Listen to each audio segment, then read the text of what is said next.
Let's review this TriggerCam 2.1. We open up the box. See your basic start guide there. If you ever lost your basic start guide, there's a QR code inside the lid. And then you have your basic parts. Your camera, these different rings to go on the end of the scope, so this will fit in there and fit snugly. And then the little tool here, this tightens up this bolt right here on the side of the camera. This helps tighten or loosen these two screws. Let's go ahead and check that out. You've got your micro SD card slot, you've got your charging port, you've got an HDMI port, and you've got your focus. Once you connect this to your phone, you're going to want to make sure when you're looking at the video through the screen on your phone that you turn this knob until what you see on your screen is clear. Here's viewing through my phone out of focus, and now as I adjust the wheel, there's the reticle in focus. That's what you want it to do. I feel like with these caps like this is going to be one of these, like, how fast do you end up losing these? Something else to note is when you're trying to decide, is this going to work for certain scopes? If your ocular end of your scope is, say, 39 inches or less, it's not going to work. If we take the inside diameter of this, we can see we're at 39.6. The instructions say you're probably going to want about a 2 millimeter gap in this ring.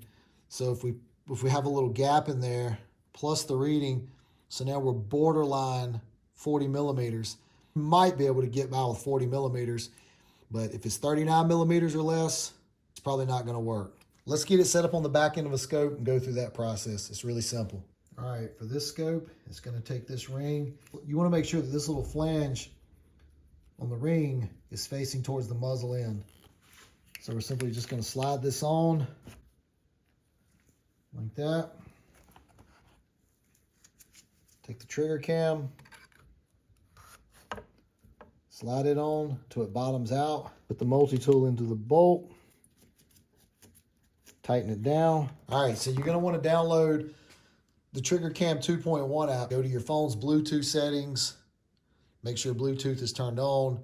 Then under your Wi-Fi signals, look for the TriggerCam, select it.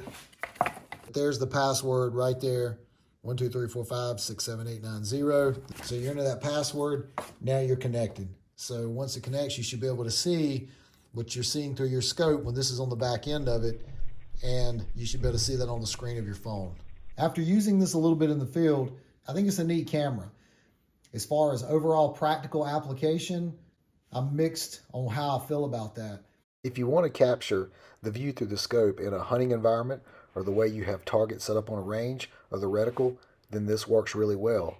But the one issue you're going to have is recoil. Unless your rifle has really low recoil, the second you pull the trigger, what you had in view is now gone. I'm not saying this is the camera's fault, but recoil is going to limit exactly what you capture on video. The TriggerCam 2.1 is an overall good camera. It's easy to set up, it's easy to connect to your phone, and it's easy to record. You just have to keep in mind how recoil may affect and limit your ability to record potentially the most important part of your video.